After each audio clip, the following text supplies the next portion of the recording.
my name? What is in a name? A famous bard once asked. Is a name in the rose or the rose in the name? Where does the sweetness lie?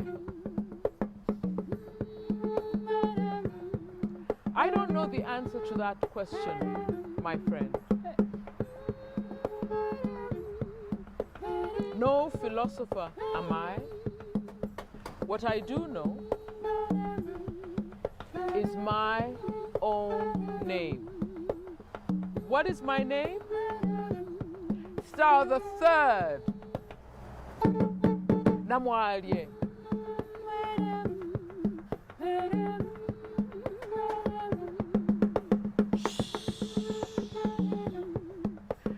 Listen for the magic unleashed when I call it.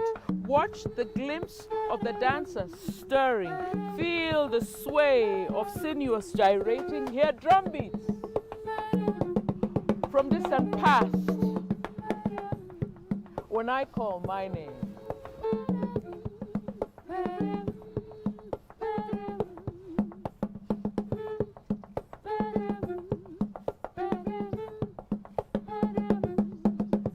What is a name?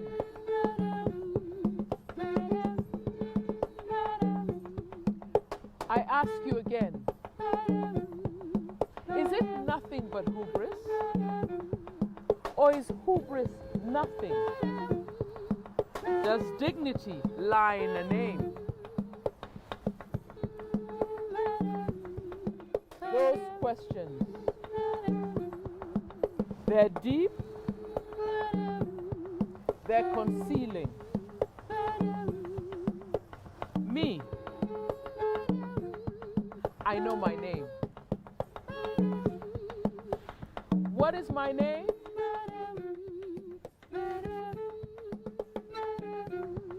Star the third. Namwalie.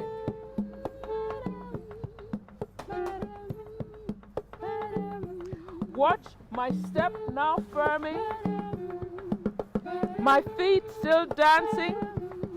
Watch my step now firming, my hips start rolling to the rhythm of feet dancing from the distant mist of time. I hear music when I call my name.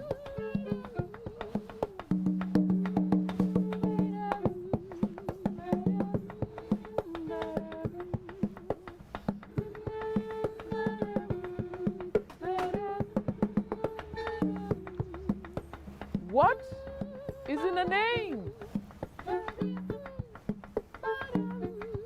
Will you answer me at last? Does belonging lie in the name? Or does the name belong?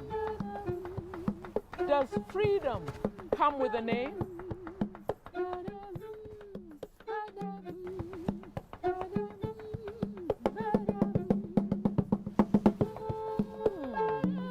Let's ponder this question long and hard, my friend.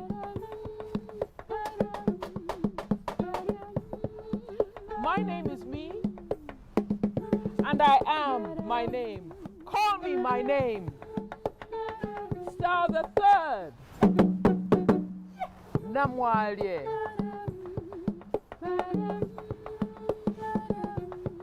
I feel the constant worrying ebbing,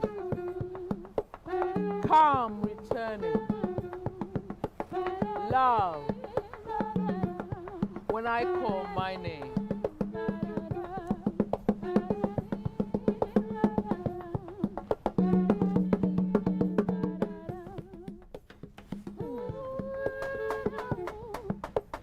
What is in a name?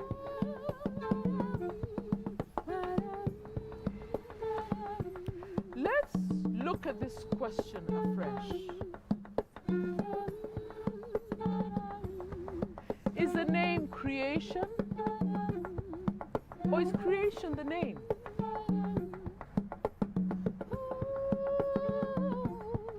Does enchantment lie in the name? I know the answer to that question, my friend. Listen close, and I will tell you. I am Sitawa the Third, Namwalie.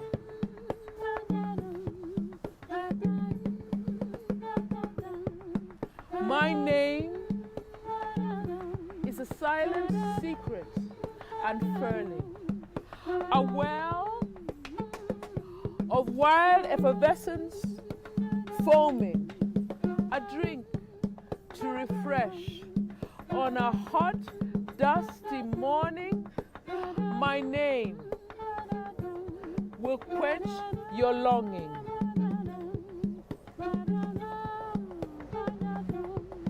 Say my name. Sitawa the Third,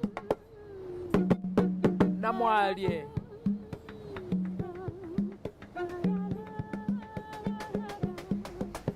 Say your name. The First.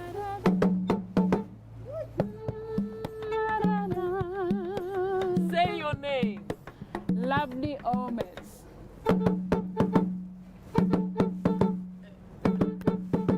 Say your name.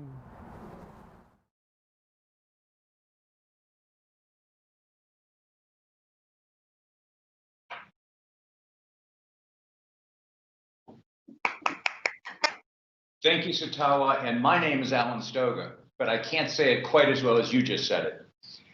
Welcome to the second day of our 2020 celebration of global leadership. Yesterday, we focused on leadership, and particularly the three 2020 prize winners, Nithya, Sylvia, and Jared. I hope you all were with us and enjoyed meeting them.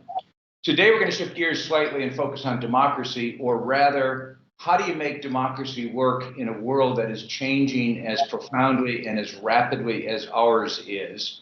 How do you evolve democracy? How do you actually make it work for everyone, which clearly is not the case at the moment? Like yesterday, this session, first session is live streamed. If you have comments, questions, suggestions, please chat with us. Please email us, go to the website. We want to hear from you, and you will hear back from us. Before we start, though, I want to share some absolutely wonderful Tallberg news. I'm pleased to announce today that the Stavros Niarchos Foundation has agreed to continue to be our core supporter for the next 3 years. They believe in what we do. They want us to continue. They want to grow with us, help us grow. And I want to thank, both on my behalf of the board, behalf of all of the Tallberg network, the Stavros Niarchos Foundation, and its co-president, Andreas Trikopoulos, for that support. This, by the way, is when you should all be cheering and say yes. So hopefully you are. Now, I want to start the program, so I am delighted to pass the camera, if not the baton, to my friend Vishakha Desai, who is chair of Columbia University's Committee on Global Thought. Over to you, Vishakha.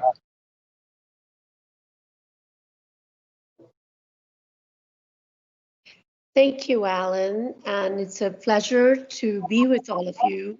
I should say that one of the reasons why I'm here is I am a Tallberg acolyte and a Tallberg fellow, but also a proud member of the jury that selected the winners this year. So, as you know, this celebration is very much about leadership, and leadership in our world that's so contested on the one side, fragile on the other side, but also going through some turbulent times in more ways than one. So the topic that Alan has given us is to actually reflect on leadership. Yesterday, you saw the leaders who really are doing work in real time, real life. And so what we want to do today is reflect on qualities of leadership, particularly at this moment in time, the age of pandemics. And I would say pandemics in the sense that the crisis we have is not just the COVID-19, but also the crisis of social justice, the crisis of democracy in some ways, as we are finding, especially in America to some extent, and also the crisis of climate and where we go from here. So I am delighted that we have some amazing people with us, 4 of them, who are going to help us think about this together. And I want to introduce all of them. So let's start with Daniel Martinez Valle, who you can see on the screen now. And he is really an entrepreneur, a business leader, and a public servant in some ways. And so that a lot of our speakers today embody multiplicity of leadership in the work they have done. His official title is CEO of Orbia, but I almost feel like that's important, but it's more important that over a lifetime, he has been an entrepreneur, a business leader, and has really done public service as well. Their full bios are available on the website, so I'm not going to waste a lot of time. Chris Parker, can you just raise your hand so people know who you are? Yeah, Chris Parker. He's the UK Director of Government Cybersecurity for Fortinet. Again, a strategic leader who has worked both with private sector and government in looking at internationalization as well as security and communication. The next person is Apshiro Hatalake. Hi, Apshiro, nice to see you. Is a nominated member of the Kenya Senate and a part of the Tallberg Circle, if you will, because we had the pleasure of having you last year in person when we celebrated the Tallberg Leadership Prize in Nairobi. So thank you and welcome to the Tallberg Circle. All of us are part of this family that is called the Tallberg Global Family. And Abshiro's specialty and focus is on vulnerable populations, especially youth, but also special needs audiences. And therefore, she comes at the issues of leadership from focusing on who are you a leader for and what cause is important. Last but not the least, and see if I can see Mary. Mary, are you there? I hope, Mary, you're there. Let's see where we are. But the 4th speaker on our panel is going to be Mary Schneider Enriquez, a colleague and a fellow member of the Tallberg Global Leadership Prize jury this last year.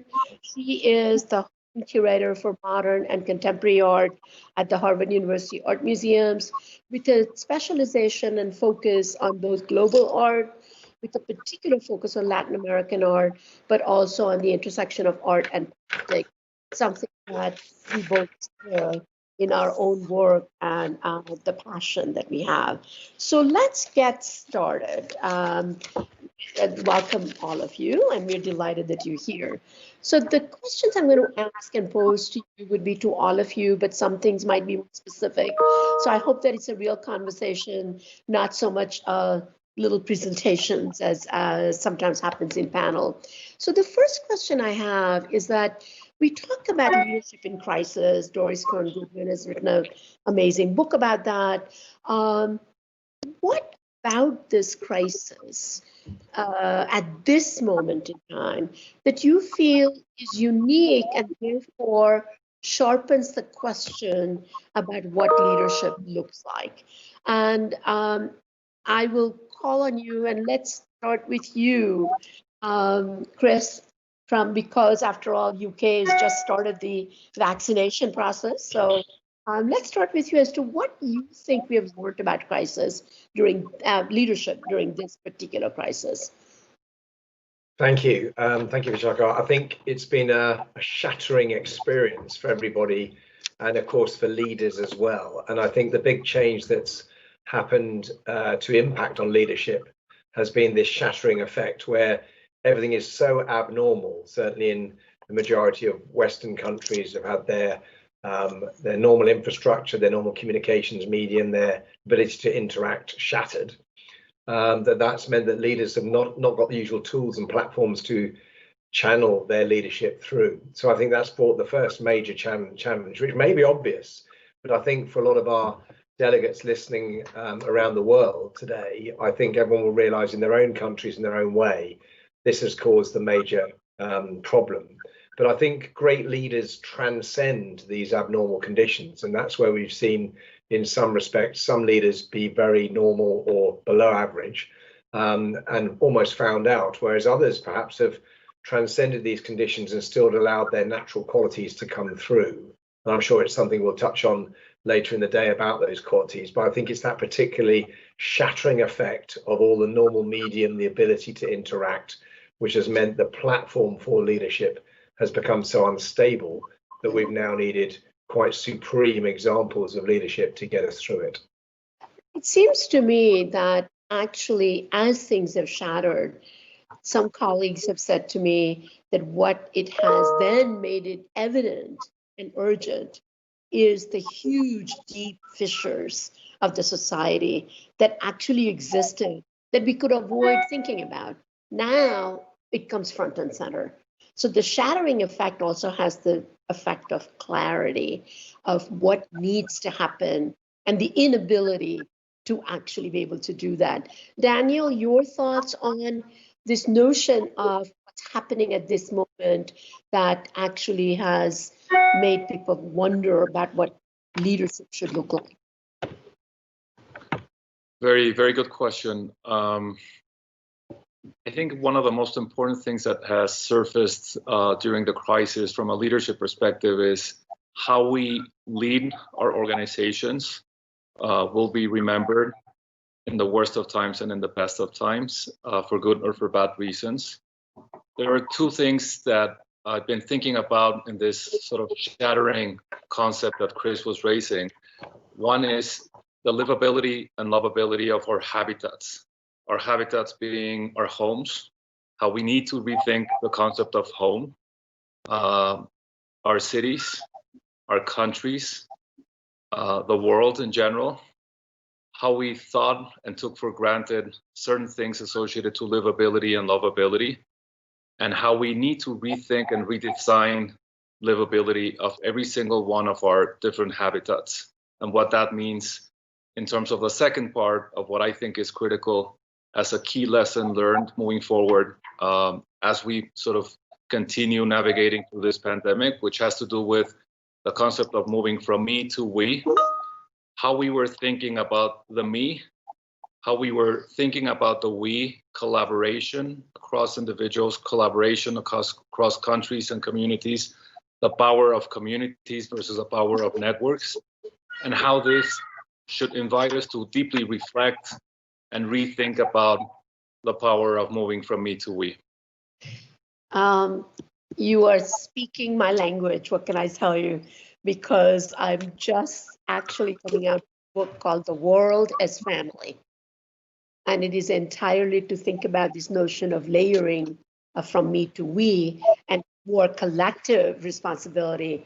I think that, Abshiro, for you, this must be a very, very important time because, of course, Kenya is going through lots of other issues that are political, that are not just pandemic related, but it has to do with security of the place. So what Daniel was talking about in terms of livability and lovability of habitat from home, region to country to the world, and that layering, how do you think about that sitting in Kenya? I mean, one of the things about the Zoom and the advantage of this pandemic is that we can bring the whole world in our living room. And so we have to thank COVID for that, right? You know, there's some good out of this, as much as I look forward to meeting all of you in person. So Abshiro, your thought? Thank you very much, Vishka. I think one of the things that for us in Kenya that we always talk about is that the crisis that we face, and you're right, we have had quite a fair share of different crises, not just a pandemic, but we feel like we are just on a treadmill of crisis after crisis. We had a locust invasion, we have been having floodings, we've been having huge droughts that then alternate with floods. Now this pandemic, we've been having quite a lot, HIV as well. So for us, it seems like it's one thing after another, and you're right. But the crisis, for me, from where I sit, I see the crisis of leadership more than even the crisis of the specific, pandemics or the specific tragedies that we have faced. And especially then, what comes to my mind is that, we talk of democracy, we talk of leadership, we talk of, leadership in different areas. And sometimes I say to myself, is democracy or is political leadership actually suited for crisis of this magnitude? Should we politicians step out of things when it comes to crisis and only step in when we need to do so? And what this pandemic has brought for us to the fore, at least as politicians, is that it sort of equalized politics across the globe.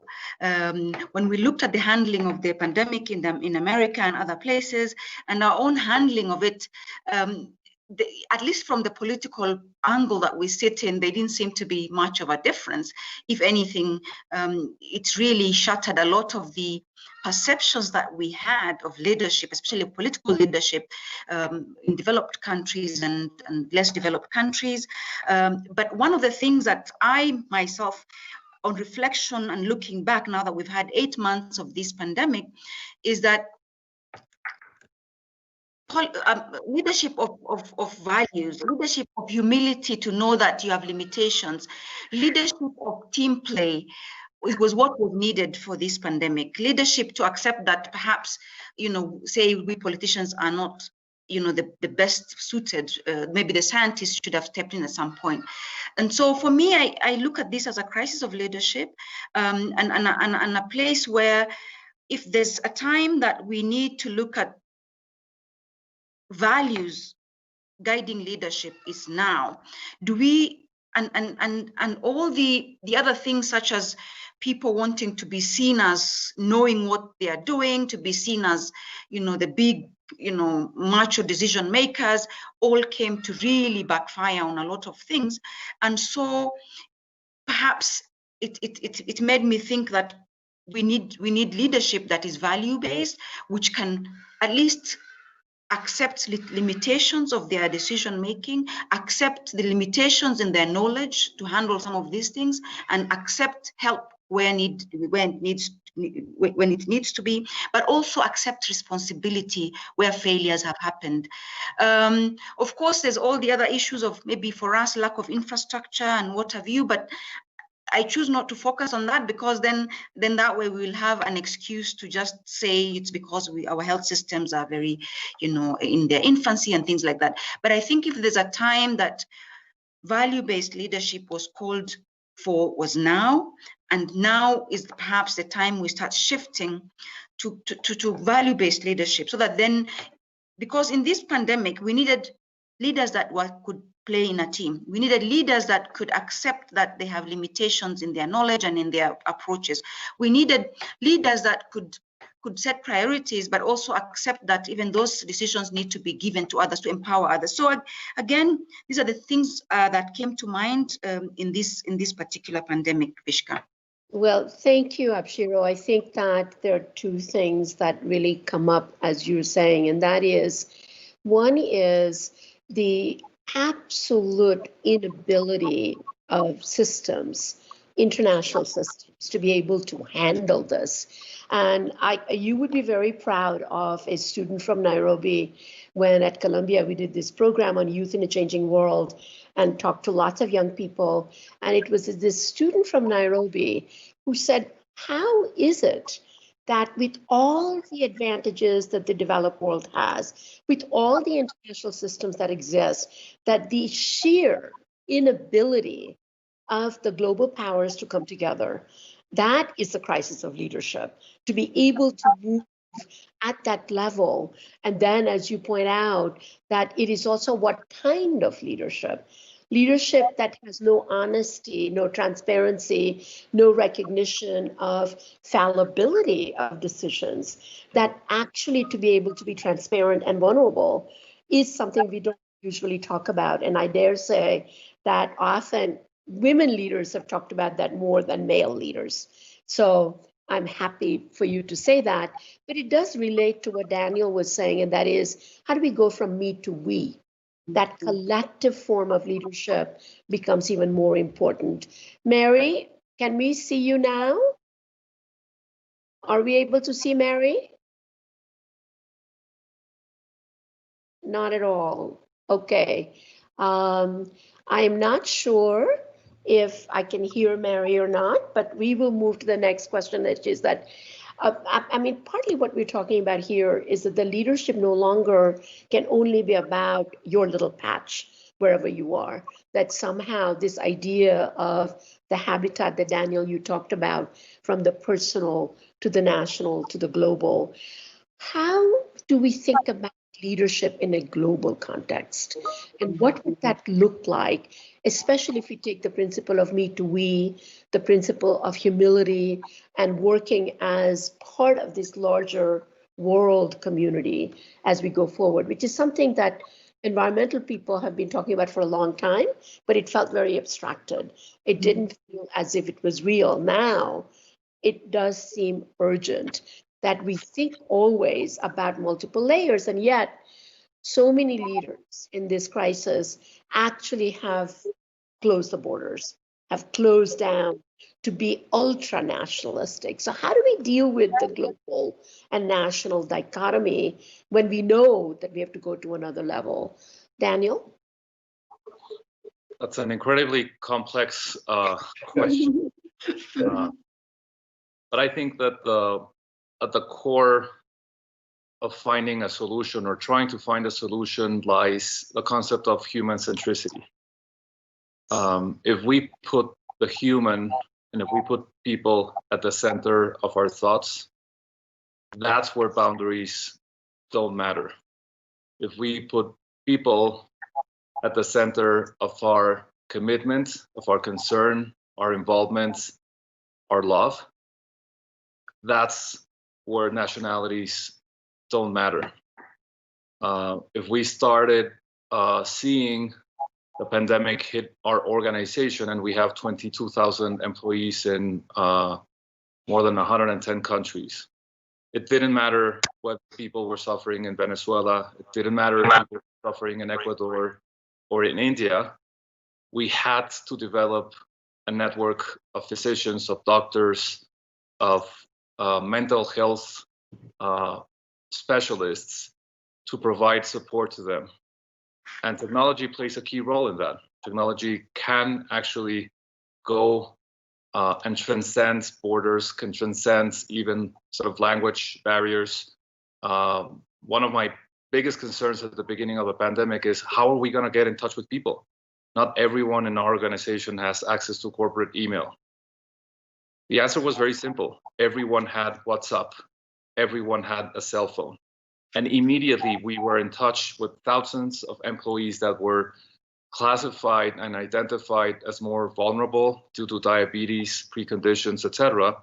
And we had a full medical team connected real-time 24/7 to support them and their families. People have to be at the center of our thoughts. People have to be at the center of our efforts.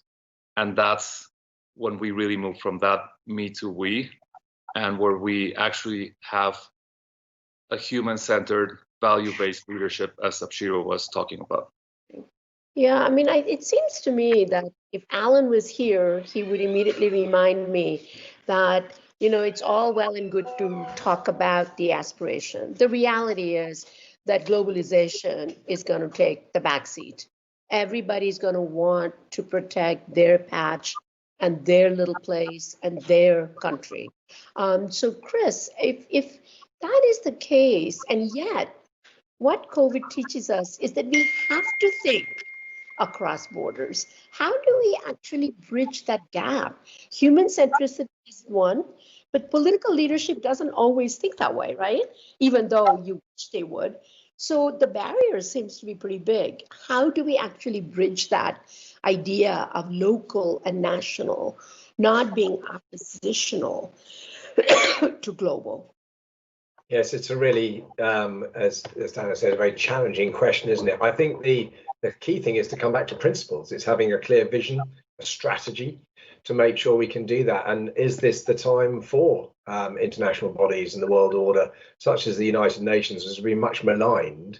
Is this an opportunity for people to get there and use that forum so we can listen to the poorest countries in the world speak at the same forum as the richest? And it's those sort of aspects that mean it's challenging us some very big questions, such as we're here in Britain today with some of the information about vaccines, and the vaccines started in Britain. It's going to take some time. Personally, I would have liked to have seen it where there was a move to have a vaccine for some of our vulnerable people straight away in the UK. That's fine. But what about if we also had given some of those vaccines straight away to some of the countries hardest hit in the world, with less money, with less communications, with less seat at the United Nations Security Council status? So that would have been true global altruism. I would have liked to have seen some of that. But there has been a move, I know, by governments and aid to try and look at how we can help across borders. But I think it's back to vision, like I said, strategy. And often and surprisingly, that's come from the people. It's not necessarily come from the top. And I think that's not a criticism of people who are global leaders today. I think they've just been overloaded by this shattering effect that's gone on, that they can barely cope with doing the day-to-day leadership. So a lot of the feeling which has been transgressed in the media through by the ordinary man and woman in the street has been about how can we help each other. It's manifested itself in communities, but also people are starting to look at what they can do for their common man and woman across the world. I really think that's a good thing, like you were mentioning, that's come out of the crisis. People are thinking more laterally like that. But, one of the things that I would say is that perhaps it's also the issue of democracy, that it has to be based on people. And yet, people, one finds in almost all surveys done, is that in democratically held elections, foreign policy, working with the world outside, ranks low on how people think about it. So that while there might be a sense of community in your own immediate neighborhood, how do we translate that to the bigger scale? And Abshiro, I think that it seems to me that sometimes it's not the political leadership that's going to get there, but how do we actually encourage a movement, bottom up as well as top down, to really get to this relational quality of interdependence that is not necessarily in opposition to independence? So if there is me to we, there is also independence and interdependence in the world. And how do leaders think about that from where you said? Thank you, Vishka. I think whenever there's a problem or there's a crisis, we need to look at who is benefiting from it, perhaps much more so than who is suffering from it.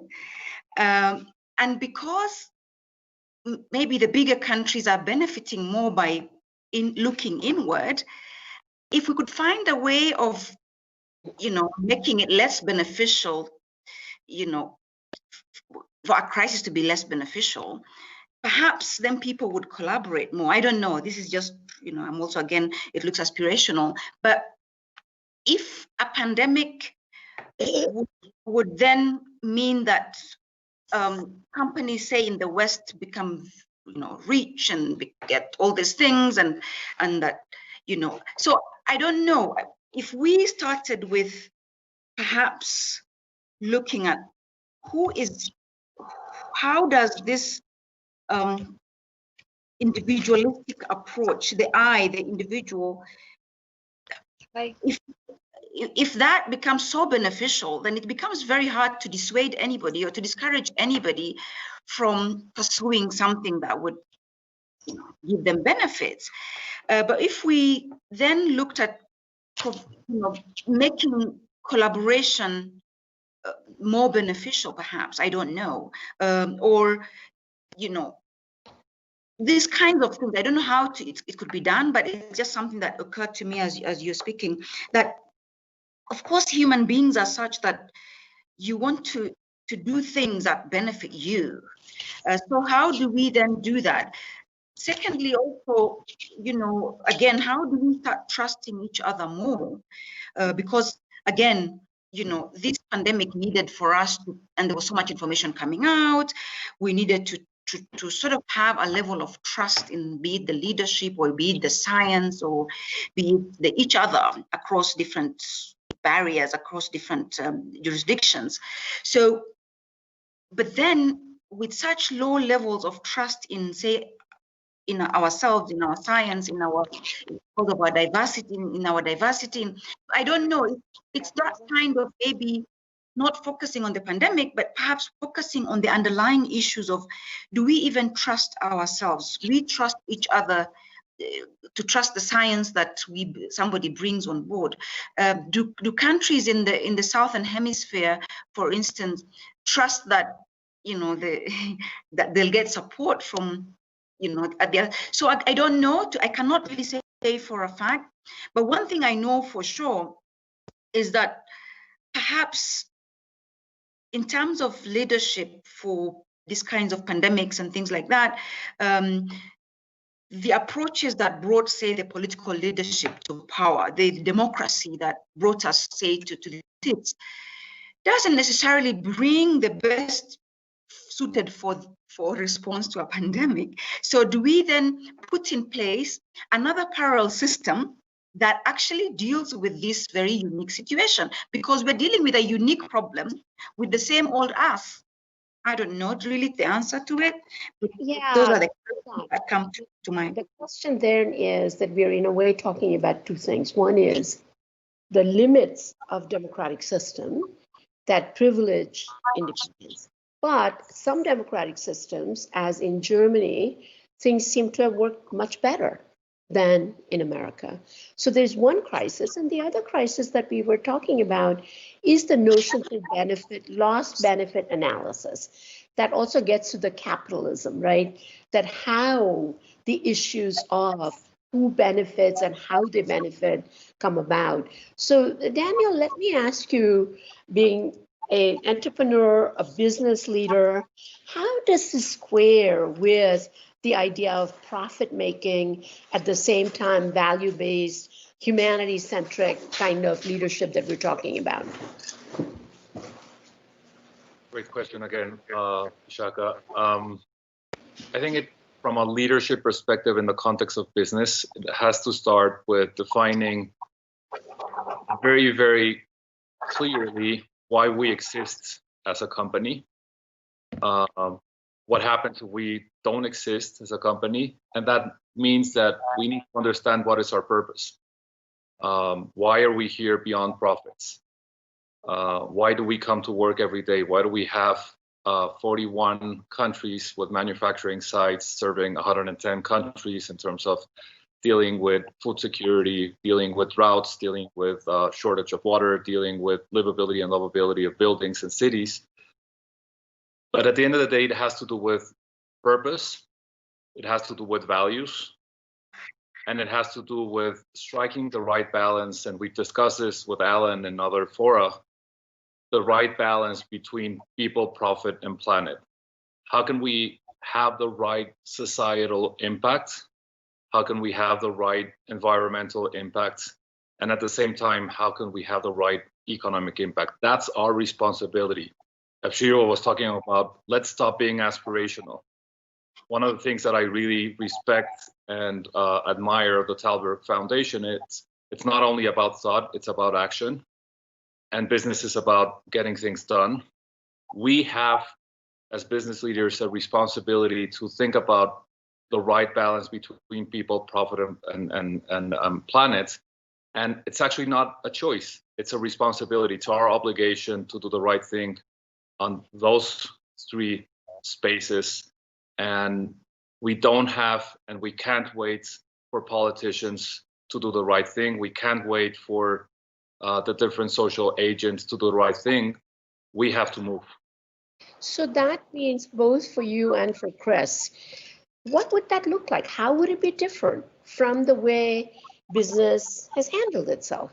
So there is something about business as usual, and then we say people, profit, planet, and all of three have to be part of your equation.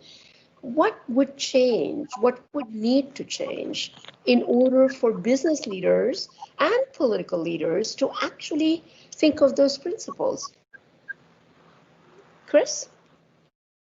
Yeah, I think that's a really challenging question, but also one that's probably quite simple, isn't it? Because it's all about the competitive world in business, and it'd be lovely if everyone could be altruistic, but the problem is if your competition are not, then you go out of business and therefore you can't be altruistic anymore. So I think the interesting thing is it's going to be driven from bottom up. It's going to be driven from the street level. I think because of the leap into digitalization that's happened now, it's one of the things that I'm sure we'll touch on a bit today, is that things have really bounced forward, that now people are much more informed and able to make decisions and also make quite big movements. I mean, the social media movements that have taken down various organizations, quite interesting in the last global context in recent years. But I think for business purposes, there are some very impressive things that are going on. I will give an example in the UK, the business rates, so taxation for premises, which has been exempt for all businesses. Some of the big supermarket chains, which have been selling food as normal, of course, therefore saved hundreds of millions of pounds. They just saved it. So they voluntarily led and said, we're going to give that money back to the government because it's not really fair. I mean, that was pretty impressive. That was 400 million pounds, so around about $500 million. Impressive by one company. Other companies followed suit because, of course, customer power said that people would rather go to a good company like that. And that's now becoming more powerful than the normal advertising and marketing, is the perception that that company's got goodness inside it. The company I work for and several other companies have given training, which is normally expensive and paid for free on the internet to people so they can learn and advance their digital skills, because a lot of people have been found wanting. So there's a lot of efforts where people have just said, take it for free. And I think that going back to Daniel's point about the movement to we, not me, is starting to be seen in business. And I think that trend will continue because of this crisis. Well, just a quick question, and then I gather that Mary can join us. So I'm going to call on Mary momentarily, but both for you and Chris, all of these are individual efforts and they seem voluntary. That seems really good. Would this have to be institutional? Would this have to be policy driven? So it's dictated, or that there is something that happens where these become not exceptions, but actually part of doing business? What would it take for it to become normalized in the business world? And then I want to get to the not-for-profit world and the cultural world. Who would you like to answer that one? Do you want me to just chip back in on that one? Yeah, just either one of you, just quickly. Yeah, I'll just quickly give a quick thought and then I'll belt up. But I think we've done it, haven't we, for the last few decades with corporate social responsibility programs, and those things have evolved now. What I'm proposing here is that things will now start to be driven by customer base and client base. So, for example, where shareholders before have insisted that their pension funds and investment, for example, in a company has to be ethical or climate change, positive. Now we will see, I think, organizations more naturally doing more altruistic and giving and community-focused positive actions, because that is what will be expected rather than having to be mandated. So your question about should that become institutionalized and mandated, I think that's taxation, isn't it? Mandated altruism. But I think what we can probably argue is that things will become more in a trend driven by the market and customer need, that we expect all organizations on a commercial basis to now be doing these things as the normal. That's what I believe will start to happen now. Well, we will have to talk about this 5 years from now and see where we are, right? Welcome. I'm so glad you're there, because I hope you've been able to hear some of the conversation that is going on. But the question that I would have for you, sitting where you sit, both at Harvard with young people, but also particularly in the arts and culture space, that this pandemic, along with the twin crisis of social justice, has really shaken the cultural institutions in a big, big way.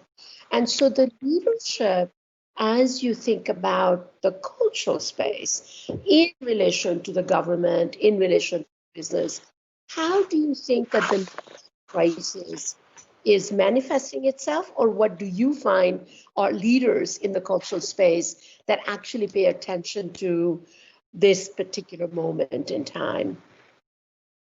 I think, first of all, apologies for the technological difficulties, but glad to be here now. I've listened to it all, and I'm very inspired to hear everybody's viewpoints. In the cultural world, I think one of the things that has been actually, I don't know if I could go as far as to say a blessing in disguise, but in the case of institutions that have really nimbly shifted to using technology, ironically, given all the issues I just had with it. But anyway, technology in terms of outreach, because they've had to close their doors. And as a result, so much of what has happened in a number of museums and in funding possibilities within city centers and beyond have allowed opportunities for individuals wherever they are to have access to culture in a way they might not have before.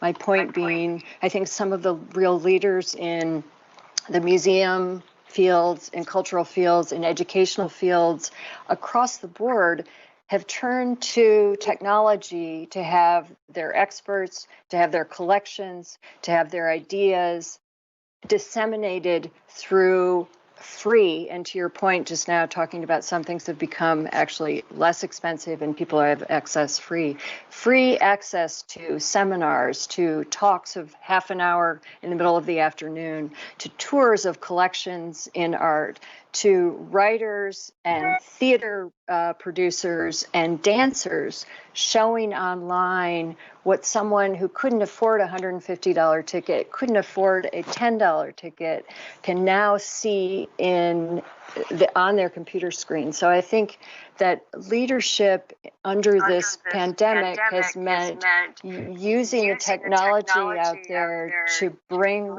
things and bring all of the extraordinary work that mankind has created and continues to create to the people in a really much more openly accessible way than ever before. That has been essential because you can't bring people into the auditorium, into the museum, into the lecture hall in the same way. But I think that leaders who've really had a vision have known we have the ability now to make things reach the world, and we're going to use that ability despite this confinement to do so.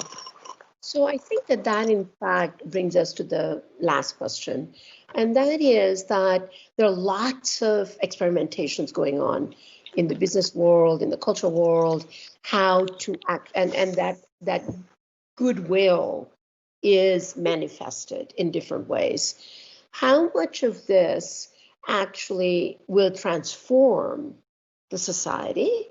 And therefore, we go to this future question, and that is that even though the president-elect Joe Biden has made his motto, build back better, some people would say it's not just build back better, it is about transformation.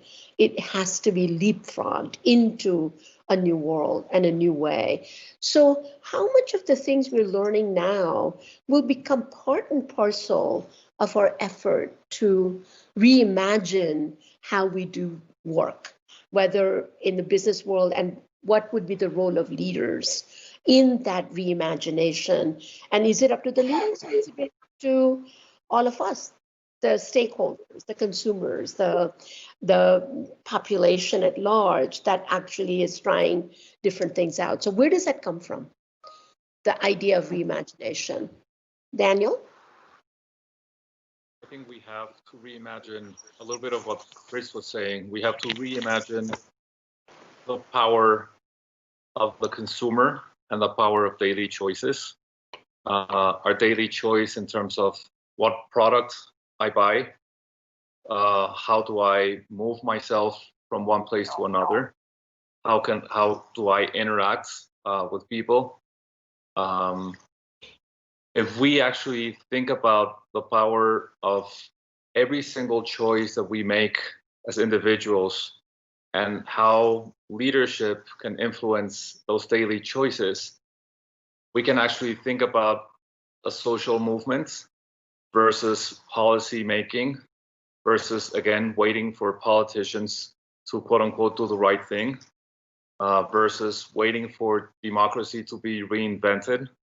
That may or may not happen at some point in time, but in the meantime, leaders have a huge responsibility in terms of understanding and helping people understand the power of daily choices. How we live our days is how we live our lives, and every single choice that we make every single day matters in terms of that balance and in terms of moving from a true livability and lovability of our habitats. And that's actually goes back to the power of moving from a me kind of choice to a we kind of choice and making the world not a little bit better, but much better to what we have today.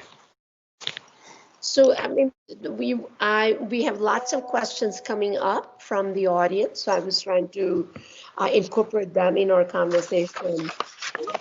Yeah, the baby choice, I think, is a useful idea, and at the same time, baby choice that relate to something, so that people see the full picture in the parts. Might be also another thing that we could talk about. So here is a number of questions that are coming up. And one of them is that in this time, how can people be made to trust their leadership? Because if you believe in shared future, from me to we is a world brotherhood, and democracy might not be enough. So how do we actually make people feel like they can trust their leadership? And that may be a question much more in some countries than in other countries. And it also has to do with even democracy, the way it's practiced in different places. So any thoughts on that? About trusting? Yeah, well, I've got one. I'll just throw one back in on that in terms of the way to trust. We always defined, I was in the British Army for many years and instructed on leadership and things. And someone once asked, well, how do you define leadership as opposed to management?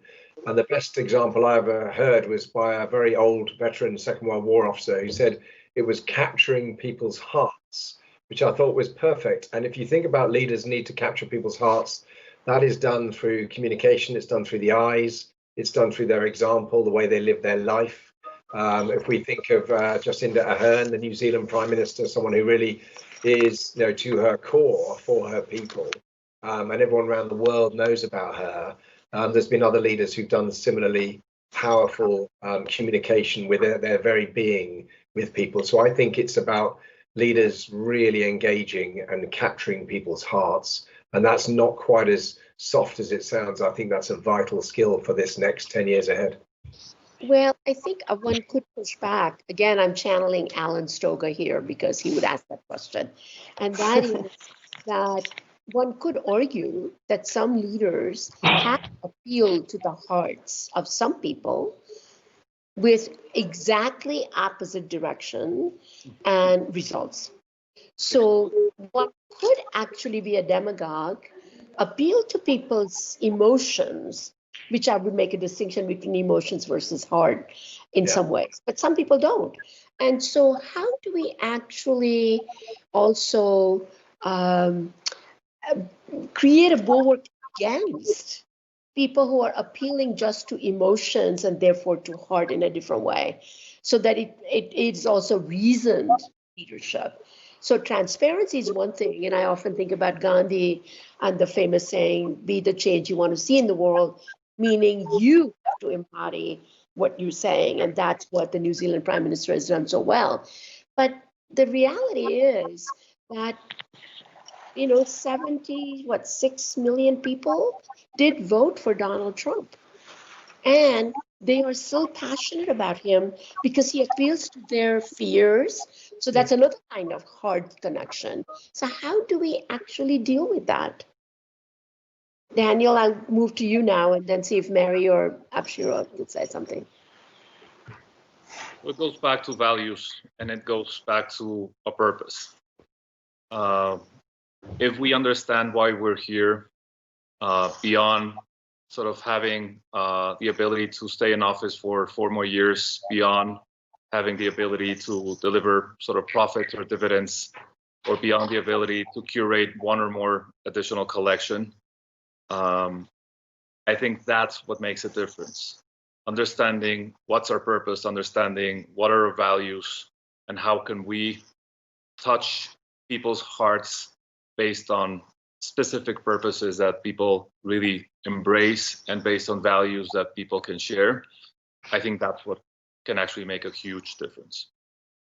Thank you. And that gets us, Mary, in fact, I was just going to ask you the question, and you want to comment on this too, Sure. which is that the question is it time to think about new ways and systems of work and education, combining virtual system at home and the classic on-site system, and anything else that you wanted to say to the previous question? Yeah. Well, to the previous question, I'll just start with, I think it's about leadership that has to do with listening as well. And I think one of the reasons, to your point about the support for Trump, is also there are a lot of people in the United States who feel they haven't been listened to by Washington. And the farther out of the main city centers you get, the more you get that sense that we don't matter on some level. And I think that leadership through listening and making decisions that affect people in ways that aren't just about the federal government saying, we're going to raise your taxes or whatever, but really including the use of culture. And I think culture as a means of outreach is a really important element, and education as well. But so through the layering of decision-making that affects community. To your next point, how does this affect going forward? I think that the idea that we've learned from the virtual is there can be a lot of good as well as a lot of challenges, especially for those who don't have access to technology in the same way and don't have home environments in which they can focus on learning. But I think that there is no question that overall the university education system, at least in the United States, is outrageously expensive and prohibitively exclusive on some level, because if you don't get scholarships, it is impossible for you to go to certain schools. And many people need to work at the same time, as you do in many countries, combining the two. So I think going forward, I actually expect there will be fewer liberal arts schools in the United States that are very expensive. I think the educational system will have to become a kind of combination of virtual and in-person, and perhaps fewer on-site residential colleges will exist, and more of a kind of practical means of using both systems will be necessary, actually. And I think it's something we've learned from this that can be positive and still needs to be very much improved upon, because actually I know we went through training sessions of how to teach online, and that's a really essential aspect of not just having the access, but really being able to communicate in an effective manner on a screen is really vital. So, Shiro, I wanted to ask you about this notion of the new kind of hybrid learning, things of that sort. I know that actually the issue of video conferencing calls is very, very difficult for Kenya, and that WhatsApp actually works better, because having done some work in Nairobi. So what are the leaders thinking about in places like Kenya to think about how the education system can be transformed given what we're learning now?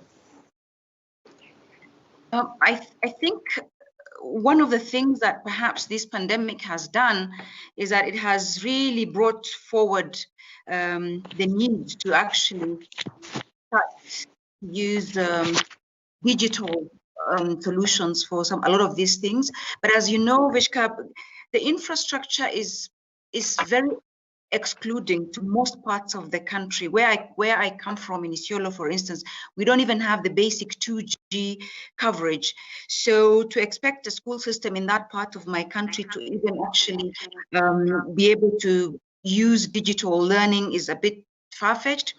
But then there's also opportunity for schools in Africa to actually leapfrog a lot of the things and perhaps just focus on infrastructure for connectivity and leave other things perhaps, and then just, log into maybe a class in America. I don't know. But yes, this is something that leaders are thinking of. This is something that's being legislated right now from where I sit, and perhaps this is something that will actually see that exclusions and the marginalizations might be fixed. But that said, it'll take some time, and in certain cases, it might even make it worse, where the gap digitally again starts to just pile on marginalized communities that perhaps don't have electricity, and therefore they are told they cannot have internet, or they have a lot of insecurity, therefore nobody will come and put up masks because they'll be blown up by the Al-Shabaab and what have you. So again, it's actually chicken and egg in some ways, but there's definitely opportunity, and with the right policies and the right leadership and the right resources and the willingness to do this, I think there's real opportunity in that kind of solution. Thank you. There's one last question, and then we will try to close. Vishakha, I'm going to have to be incredibly rude, and I apologize, but I've got people talking in my ear that we need to stay on the schedule, which we're already off. So I want to thank Vishakha for, that was actually a fabulous panel. I, in fact, would have preferred another 45 minutes, but it is what it is. The segue I'd like to make from what you've been talking about for the last 45, 50 minutes is that, in fact, we live in a world of confusion and uncertainty. Obviously, a lot of points that we thought were fixed aren't fixed anymore. And who better to help us think about that very unfixed world than a magician? I'm not sure if it's going to be magical thinking or magic or just thinking. But Mark Mitten is a friend of Tallberg. He is an absolutely wonderful magician. And far more importantly, he's the only person I know who really understands nonlinear thinking. Mark, are there any fixed points? Not necessarily. In fact, one way to think about magic tricks is just like Daniel was talking about in the last panel about the shift from me to we. You can also think about, how do other people see me in my context? How do I see them in their context? And how do the two interact? So when you think of a magic trick, one of my friends, Regina Reynolds, she says there's only 3 big questions. What happened? No, I understood because they didn't know if I could be. And who cares? I should mute. Oh, okay.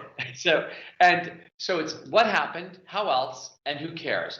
And if you think about that, that's what happened. That's from the perspective of the audience. What did they see? What did they experience? And how else? That's the methodology, or how did the trick work? That's what the magician's doing. It's an action. And then how else? That's context. So how was the thing presented?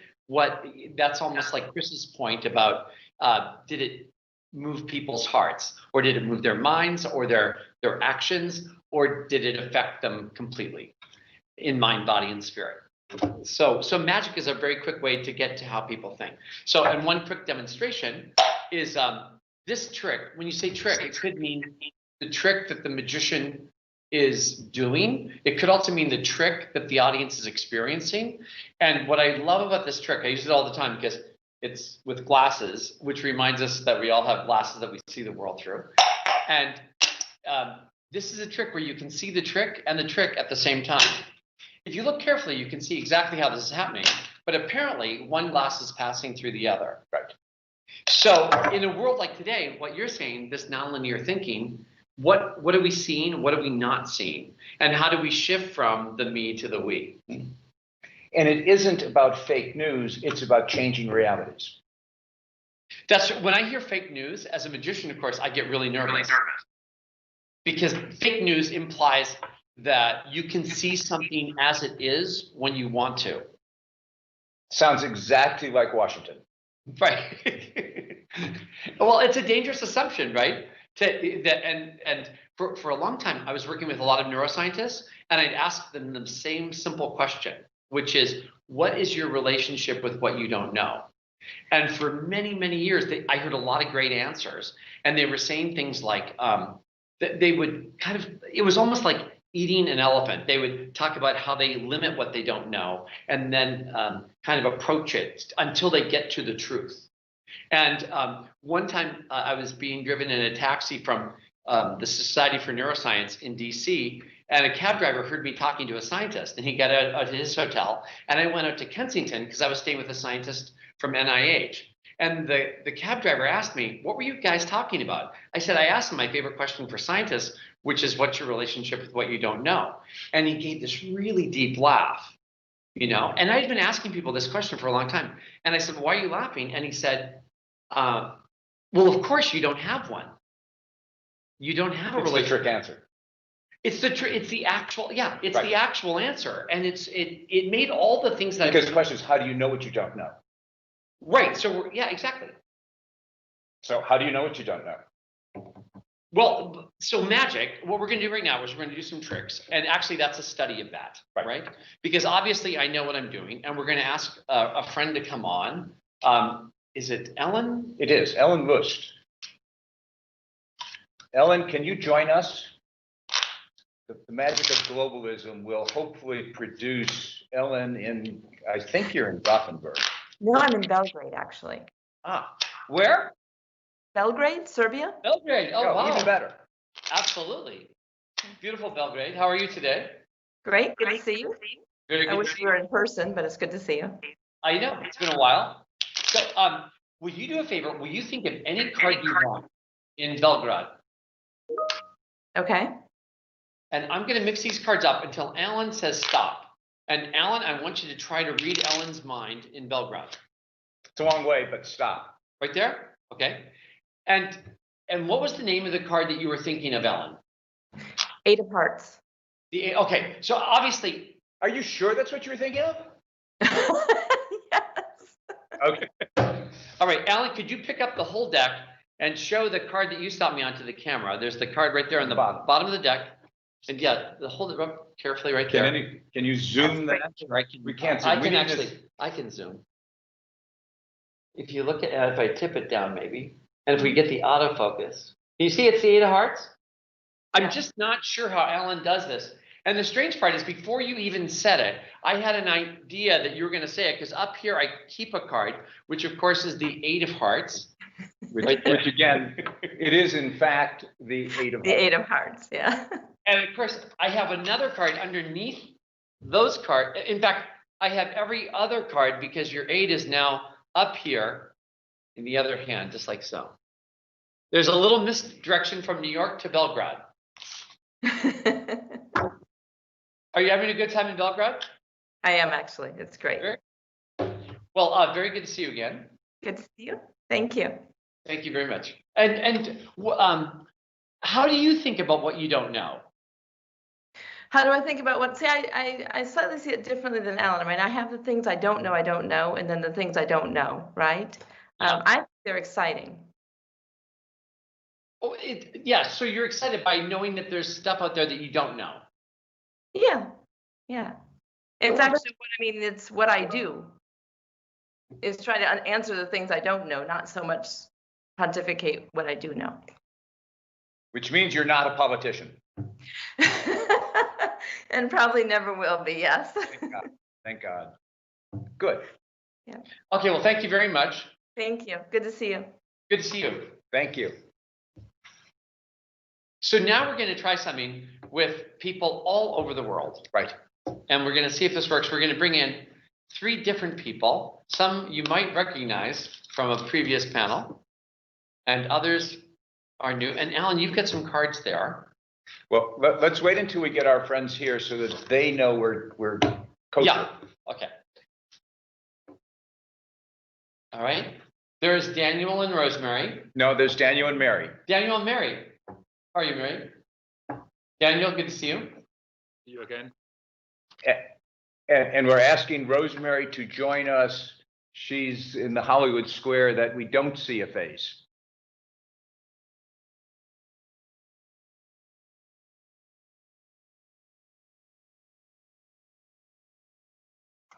So Daniel, you seem like a philosophical man because you love the notions like the people and planet and profit and thinking about what the purpose is beyond just profit.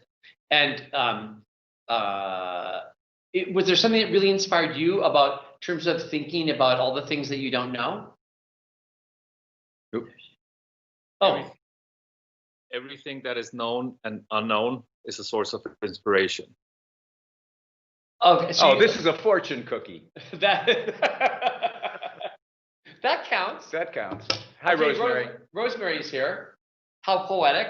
It's nice that you see you. Hi everyone. Okay, very good. So we're going to try a trick. Now, one thing I can see, I can't see, what I'd like you to do is have some cards. And is there any way you can move your cameras a little bit so I can see the cards on your tables? And if not, I'll just instruct you. And then we'll just do it that way. But if you can tip your cameras a bit, and Alan, there's some cards for you there. And if everybody take your cards out. Oh, I can, okay, they're on your lap. That's fine, Mary. Okay, and you have a very nice black cat. I was very impressed to see your cat. And can you spread the cards like this? Good. And make sure you don't have like the jokers and the advertising cards. You just have the cards from the deck. We know that there's Spanish decks and Italian decks, but today we're using the old French deck with diamonds and clubs and hearts and spades. And what I'd like you to do is take out any 4 of a kind. So you could take out 4 aces, you could take out, 4 2s or 4 3s, but take out 4 of a kind. And what I will do, just to make it really clear, I will take out aces. But you can take out a card that means something to you for some reason. And then we're going to place them here on the table, face up. And if you're playing along at home, okay, then place your cards on your table, face up. I'll place them back here. And then, so let me know, I think we've lost Rosemary just for a moment, but we'll continue just in case. So we have 4 Yes, face up. I don't seem to have my cards. I thought I had them, so I'll be watching. Okay, so excuse me for Rosemary, that. you're gonna have the most important job. You're going to say the magic word. Okay, so Rosemary, you just wait, and at the critical moment, think of some poetic magic words for Tallberg today. Okay, and Yes. that's the most important thing. So for the rest of us, Alan has 2s, the 4 2s. I have the 4 aces. We do not yet know what Daniel and Mary have selected. So now with the rest of the cards, just take 4 cards, grab them as a group, like so. You can mix them up. Oh, that's very impressive. Well, thank you. All right. Okay. Okay. And then take 4 cards, face down, and place them on one of the face-up cards. In fact, we're going to do that with all 4 cards. Take 4 other cards and place them on each of your face-up cards. So face-down cards on face-up cards. I'm doing it. That's very good, Alan. Well, thank you. Okay. These away. And now I want you to square the cards into nice little piles. So yeah, and so some of the cards are going to be face up and some face down. Do not worry. Now we're going to take one. We're going to put those piles on top of each other. So just like that, put the piles one on top of the other. That's great. Thank you. I'm really good at following instructions. And now, pick those cards up and cut them anywhere. And by cut, I mean take some cards from the top and put them on the bottom. Okay. Good. So take some cards from the top. Repeatedly? You can if you want to do it a few times. I do. I want to make your job harder. That's fantastic.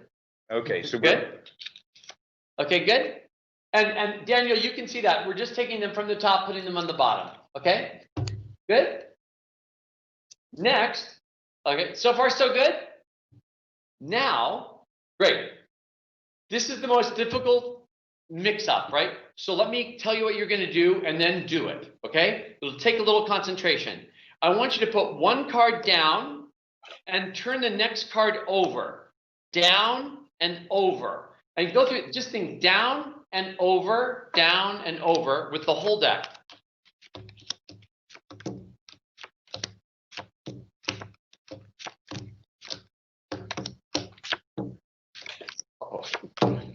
What do you mean? Oh.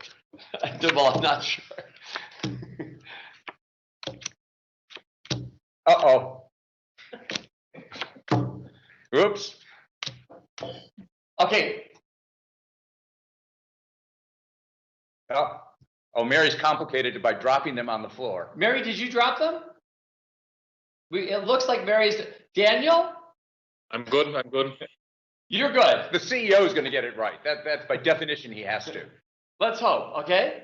Are you close or Mary, should we start from the top? Because it looks like you dropped some of the cards. She's muted. She's muted, okay. Is there any way to unmute her? And when I talk to Mary, I'm looking over here because that's where I can see her. Okay, and My question was, can you hear me now? Yes. My question was, you just meant that group of 8 cards. You didn't mean the whole rest of the 52 deck, right? No, I just meant the group of cards that we're working with, which is the 4 cards. Good. Good. And you dropped some cards on the floor? Those were the others from the deck of 52. Oh, okay, good. No, we're fine. Okay. Did you pick up? Now we're going to try this. Okay. Wish us luck. I want you to take some cards from the top and put them on the bottom. Good. And now take 4 cards from the top, like we did before. We take 4 cards together and turn them all over and put them on top. Good. And take some cards from the top, put them on the bottom. Random number of cards. Yes. And now turn the whole pile over. And now here's where it gets strange. So now you've turned the whole pile over. Deal out 4 piles, just like you would in a card game. Pretend you're playing with 4 friends and deal them out.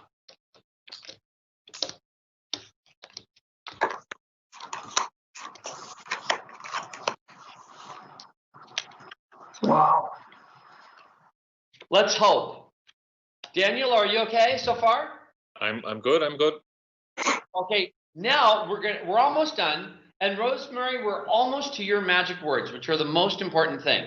I want you to roll the cards up, and by that I mean take the first packet and turn it over and put it on the second packet. So take the first packet, turn it over, and put it, okay, and then now take that whole big new packet, turn it over, and put it on the next packet. Then take that packet, turn it all over, and put it on the last packet. Okay, good.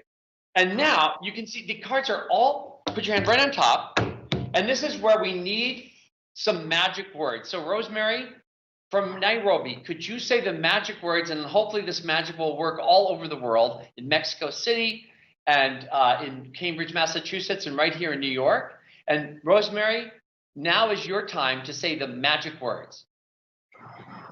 The magic word for Tallberg conference this year is trust. Ooh, good. Okay, that's fantastic. Thank you very much. So everybody, on the count of 3, simply say trust. Here we go. 1, 2, 3. Trust. Trust. Let's trust this works.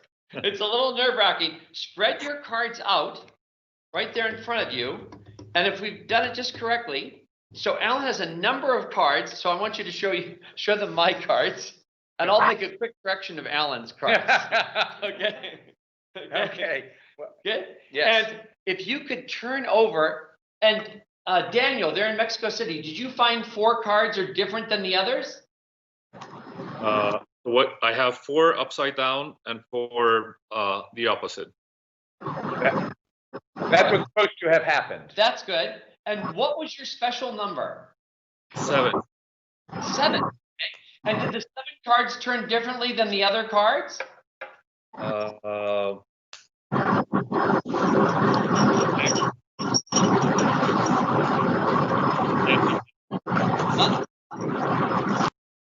Oops, we're getting some feedback here.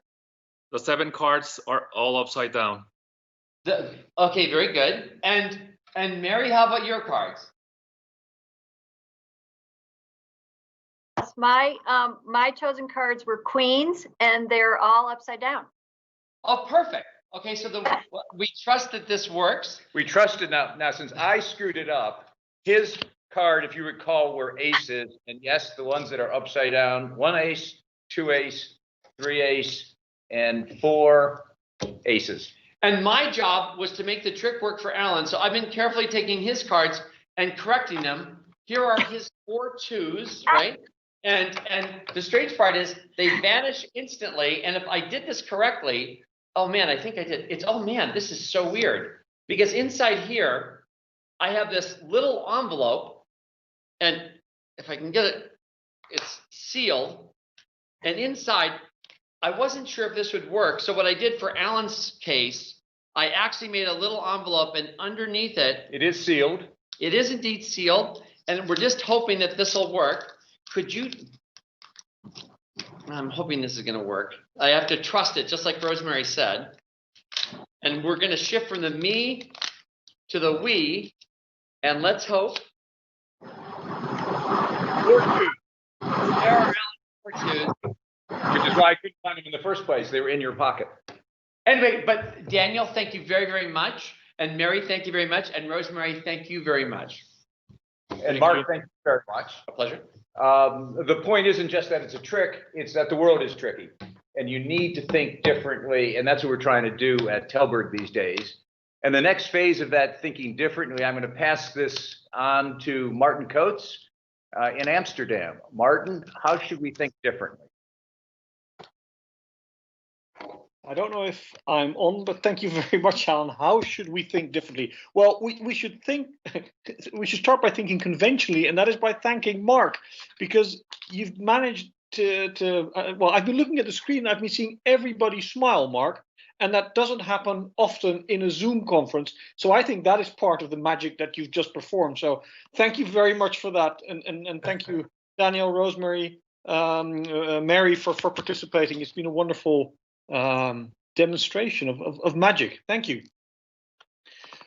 Welcome everybody. As Alan said, my name is Martin Coates. I'm a board member of the Tallberg Foundation, and I'll be the moderator of the next session. And I'd like to start with a little quote. And the quote is that the spread of germs is the price we pay for the spread of ideas. But the irony is that it is exactly the spread of ideas that will allow us to repel this invader. So said Professor Christakis from Yale University in a recent podcast. And today we're not too worried about at least not in this setting, about the spread of germs, but we are, however, very interested in the spread of ideas. At Tallberg, and I know that's a word that Alan finds troublesome, but we believe that whoever or wherever we are, we require new thinking for a new world. And I'm going to use this opportunity to do a little advertising. If you haven't had the opportunity to listen to our podcasts, New Thinking for a New World, I do recommend them. Within that same undertaking, we're working on a new experiment, and we've invited 100 people to submit ideas that the world needs. The world needs to improve. Ideas that ensure mankind continues to survive, to thrive, and to keep on striving for betterment and dignified and fulfilling lives for all. That's no easy task, but at least here on Zoom we can talk about some of these ideas and see if we can mature them, take them further, get them to provoke new questions that'll lead to new ideas. So to start off, after this panel, I'd like to ask Patrick to start the video, and I'll be back with you after that. Patrick.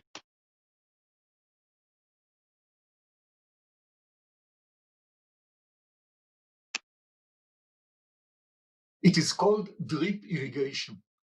We provide precision agriculture to produce more food. We intensify agriculture and make it more efficient without wiping out the rest of the world's forest. We feed the expanding population without depleting our aquifers. We increase yields without increasing global warming. Sometimes we call it climate-smart agriculture. I want to focus on a specific solution: community irrigation. In the state of Karnataka, in India, we are providing advanced irrigation systems and digital farming services to tens of thousands of smallholder farmers in close to 100 villages with access to over 50,000 hectares of farmland. By providing technical and agronomic support, we assure good results. Knowledge sharing builds capacity. It transforms subsistence farmers to successful commercial farmers. Most of them are women. They are empowered. It is time now to mobilize resources, build partnerships, and apply community irrigation to poor farming communities in Africa.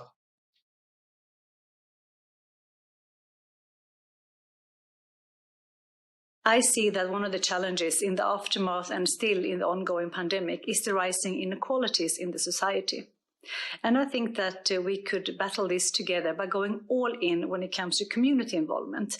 Like if you are in a corporation, to actually let your coworkers spend time and use their skills into help to support vulnerable and marginalized groups who need the help the most.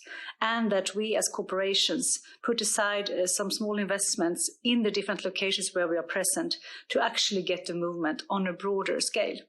By that, I think we could get a big movement around the world coming from both corporations going together with some financial support and with the many people actually being able to support and help and contribute with the best that they have to bring to work themselves.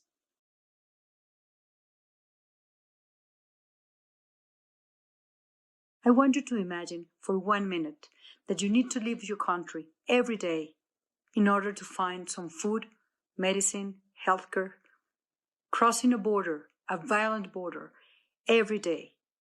This is the reality of almost 350,000 children crossing the Venezuelan and Colombia border in order to survive. But we, in Comparte por una Vida Colombia, believe in this generation. For us, each life matters. That's why we created a Stay in School program. So we will create safe environments for these children, providing food and nutritional care, their right to education, physical and mental health care services. This is our solution that are working for over 600 children every day.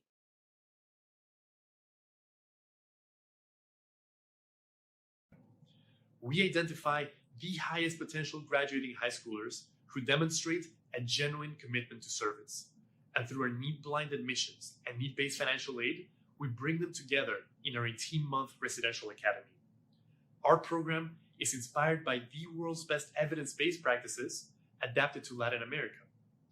At the same time, we're building a values-driven network that spans countries, industries, and socioeconomic levels to support and cultivate our young leaders. We believe that empowering the region's most promising youth to lead the change they dream of is the most scalable and sustainable way to transform the region. Join us on this journey.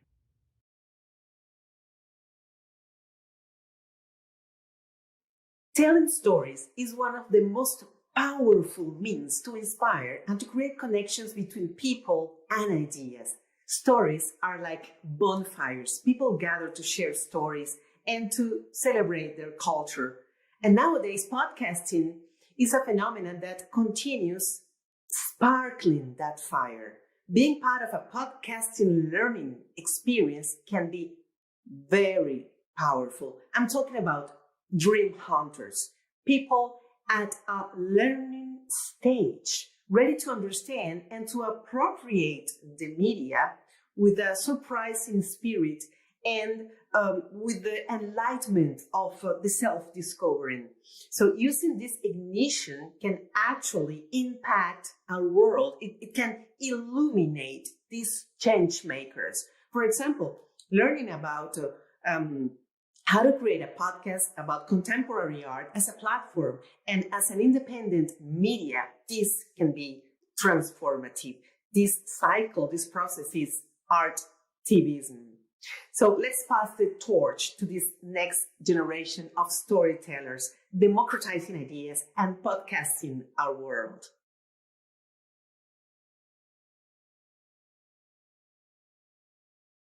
Did you know that every second breath we take is oxygen produced by our oceans?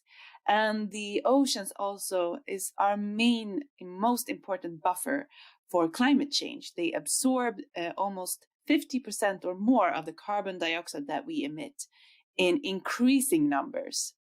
So it's very, very important to govern our oceans correctly and to use and harvest them correctly and sustainable, so that we can eat seafood currently and future generations can also enjoy this very, very important protein source.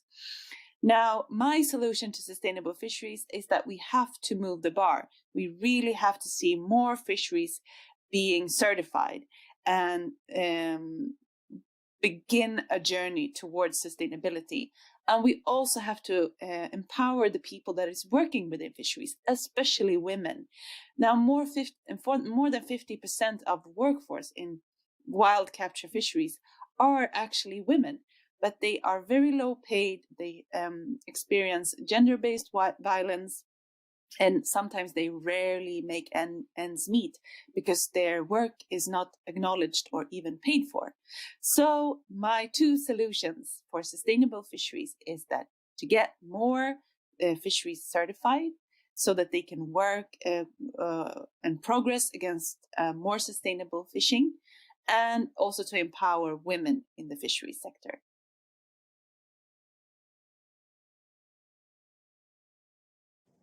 Hi, my name is Ina Buchwinde.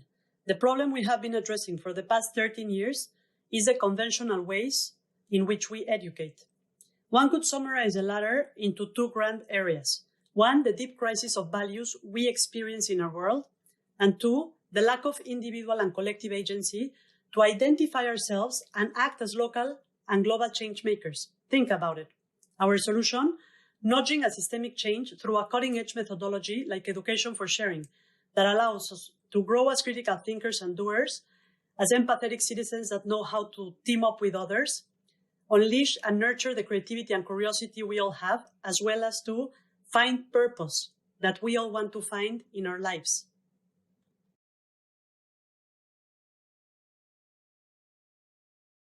The pandemic of COVID-19 has revealed different structural problems that we had to deal with and struggle with as a global community even before the pandemic.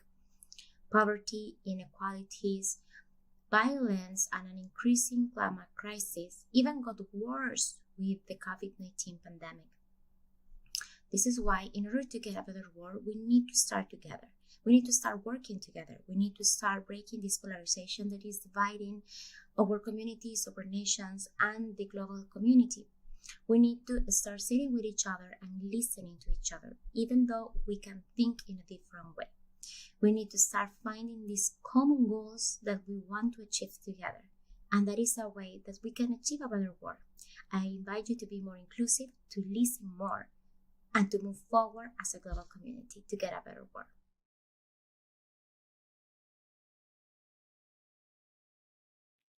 To me, a better world is a world with healthy ecosystems and where we level the playing field.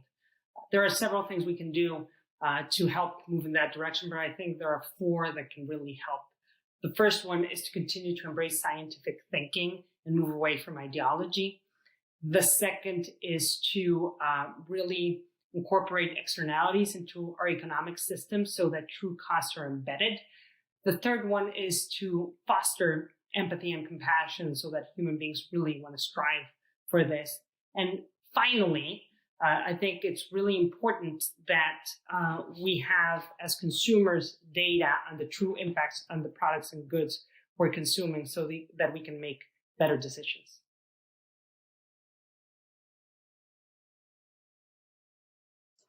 The world would be a better place if it spent less on militarization and more in education. Across the world right now, militarization is fueling conflicts and instability. Look at a country like Libya. It has spent billions of dollars on arms that have caused nearly a decade of chaos and have been found in the hands of violent groups as far away as Nigeria. Militarization also sees vast sums of money flow from the global south into the pockets of the global north. All 5 permanent members of the Security Council, the US, Russia, China, UK, and France, are major arms exporters, as are current and recent members like Germany, Belgium, and Sweden. Imagine if that money that has been spent on arms over the years had instead been invested in education.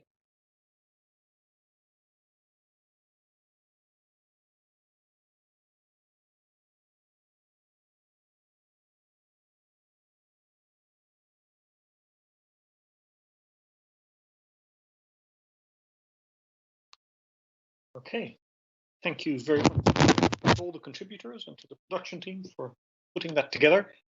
And with me to discuss some of these ideas are three members of the Tallberg tribe.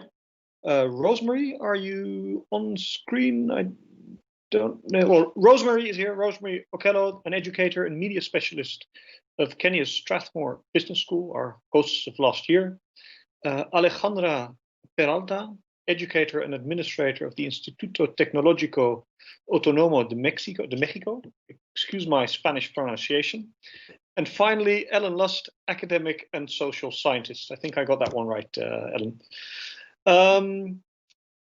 We agreed that we would try to do a dinner table conversation. And tonight we're going to have tapas because we're going to have three assorted ideas that we want to discuss, and it's not only going to be the three of us if things work out as I hope, but we're also going to invite the viewers to submit ideas, add thoughts, questions while we have our discussion. So Reed Andres will be monitoring that input from the viewers. So please submit ideas, contribute when you feel that is important.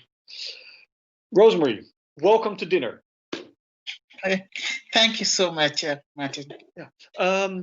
In our preparatory discussion, you mentioned that Nati Barak's video of the drip and community irrigation was one that stood out for you. Why was that? I think Nati's video is coming at a time when the world is looking at solutions, especially when it comes to food security. And when the world is looking for new ideas on how to make food security a reality. And being in a time when food security is becoming almost like another crisis, community irrigation stood out to be like a key solution. But while it stood like a key solution, it's how do we make an ordinary person within the rural community in Africa and in Kenya, where I come from, start adapting what we call community smart farming. And climate smart agriculture, as Nati had put it, is the way for the future. The way the world is talking about the fourth industrial revolution, climate smart farming will be part of it. So going down to the rural community, they have lived in many generations on how they have been able to feed themselves. They have seen when they're in a crisis, the government bring in what we call humanitarian aid. But how do we empower that community to be able to embed this climate smart agriculture in a way that can be able to sustain themselves? And this is what I call the co-creation and working with the community together and building again the word I said earlier on, the trust word. I know where that originated, because it was indeed the story of the expert telling the local farmer what to do, and the local farmer not being taken seriously enough to add his local knowledge and to co-create. Ellen, this is you look at systems at a very detailed level for your solutions. Is this something that you recognize, this expert beneficiary issue? Yeah, no, it really is. I think that it's one of the major problems that we face, right, is the extent to which there's a notion of who has expertise and who should be listened to. And I think not just with regards to finding solutions, but actually also with regards to understanding problems, right? We were talking earlier with, when Mark Mitten was saying about, the extent to which there's things we don't know. There's things we don't know. There's people who do know them or who can come together and join different sets of skills and resources and understandings, I think, to create solutions.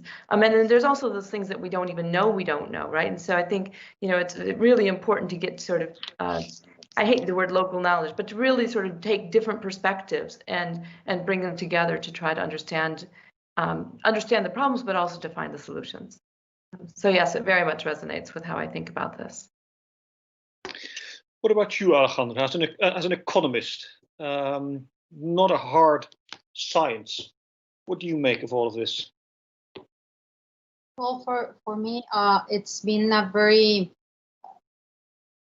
wide-opening to see. It's been very interesting to see the videos, because I was resonating a lot with the first part of Ulla Britt's proposition, where she talks about how can these leaders handle complexity, base their decisions on facts, and gather information in a good way. And for us at ITAM and in Mexico, we are a college. We have very well-prepared students and alumni, and it's become increasingly difficult for them to understand what the facts are and where to gather data that's credible. And it seems very difficult as a proposal to say, well, you have to fact check everything that you're reading or that you want to, or that you're hearing. And we think that they are really very interested in having facts and having good data and good information, but sometimes it's so much out there that it's becoming increasingly difficult for our alumni to take very good decisions and to use the best possible data that there is internationally. So this was the issue that was brought to my attention most strongly, because perhaps I think it's the issue that our alumni face the most. And in this sense, if we want to, they do need the mindset, as Ulla said, they do need a specific mindset for these complex situations. But I think as an economist, they also need reliable information and reliable data, and that's becoming very complex for colleges to give to our students, or even for society. It goes down to a discussion I was having yesterday in one of the breakout sessions between specialists and generalists. What is the data that you need to take decisions, and when do you have enough, and when does the other person have enough to feel equal and respected in that debate? How do you ensure that? Because I mean, you're all scientists and academics. You have a great degree of knowledge and data available to you. How do you build that bridge with the beneficiaries to establish that trust and to get co-creation? Rosemary?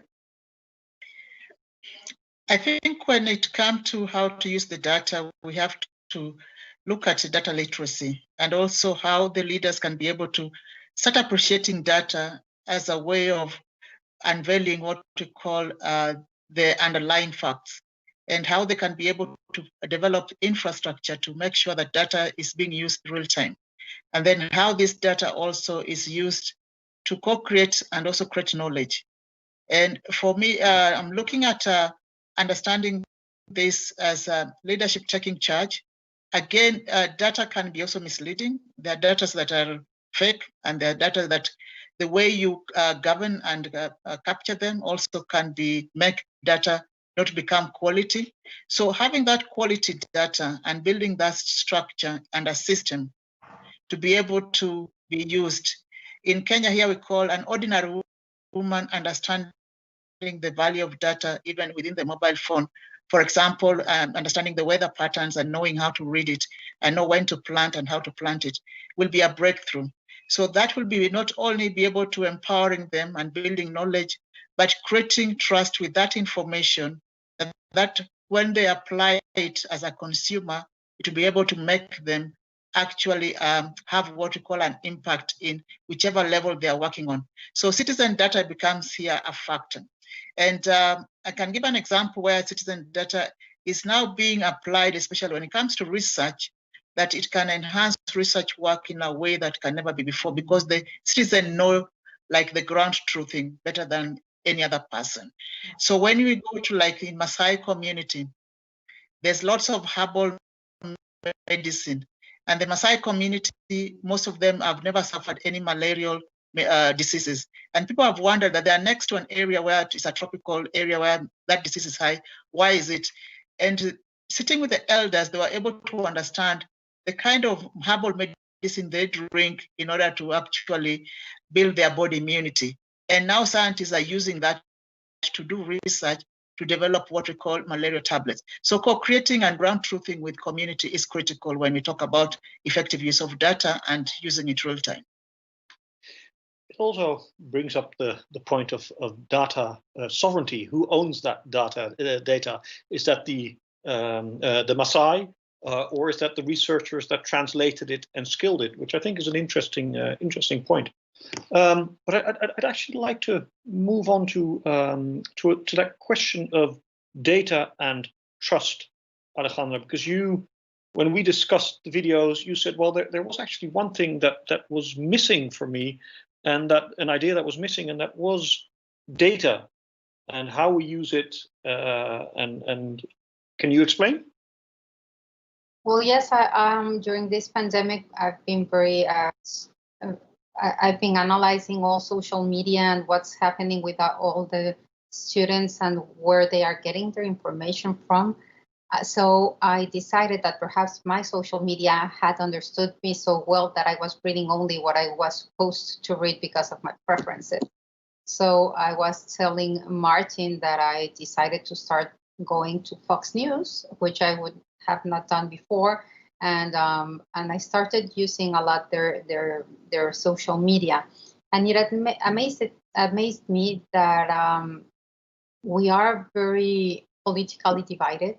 We are very used to hear only the same ideas that we believe in, and perhaps we've thought or we have created this reality in which we think that the other side does not use data or does not use information, or that they do not use science. And what amazed me is that at Fox, they had a lot of science talk, and they had a lot of doctors going on their programs, and they were giving the viewers information that was very difficult to understand if it was science-based or non-science-based, because these are scientific people. So, and they are academics, and they are from universities, and they are accredited voices in some way. So it's a very polarized world, and data perhaps is being used differently by the people that are consuming it. And it's a world that's very confusing for the people that are trying to find the truth, and also for those who want to trust in data, because the same data has been used by many sides of the political spectrum in very different ways of analyzing reality. So it seemed to me an interesting exercise, perhaps, and now I get a lot of things, my feeds that would have usually not been there, and I try and I make my best to just read them to see what the other people that think differently are thinking about reality. So that's how our conversation went, Martin, and I think this is something that's happening in many conversations around dining moments around the world. I think people are just questioning themselves about what's going on with the information they're receiving.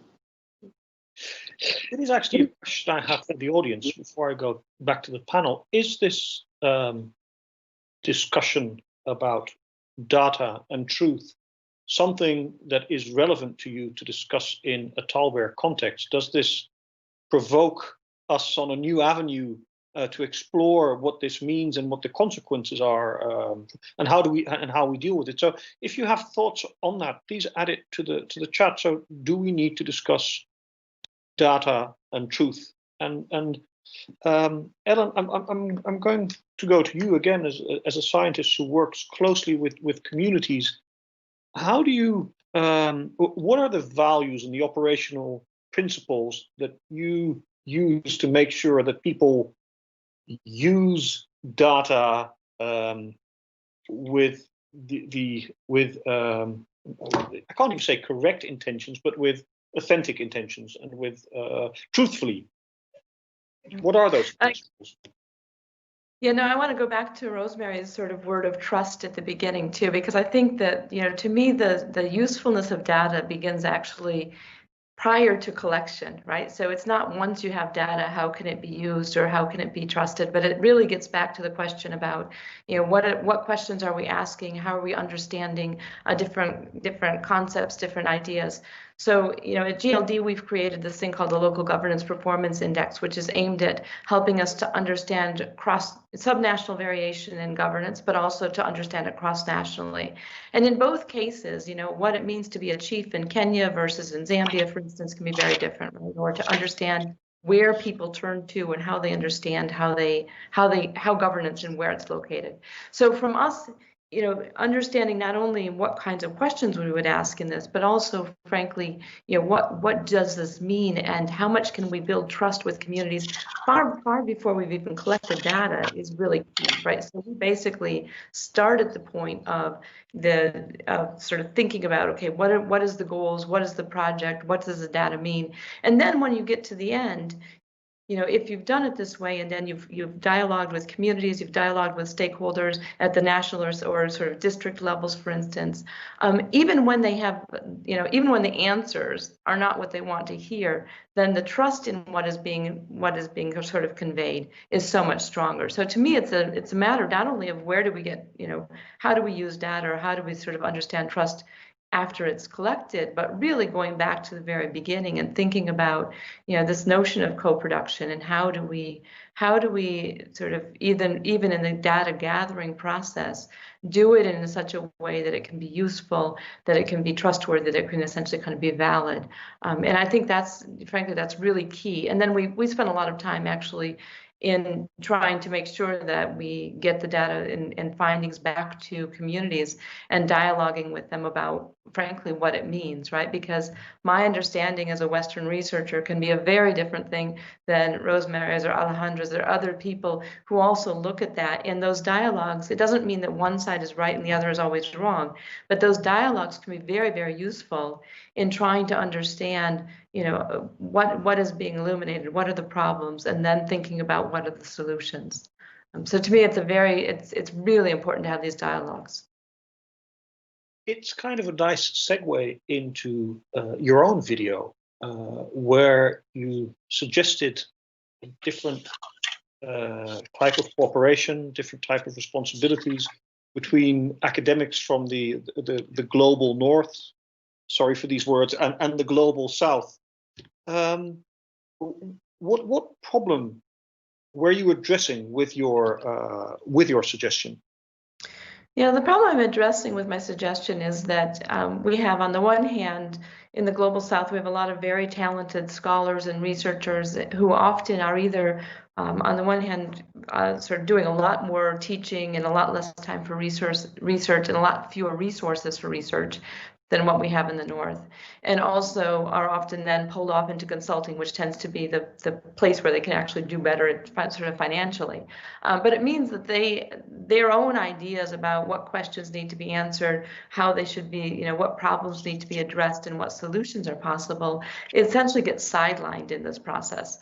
At the same time, we have a lot more resources for Global North scholars who often are doing research, but often don't have the kinds of connections and networks that we really need to be able to make sure that we can have these kinds of I think, sort of ground truth research going on.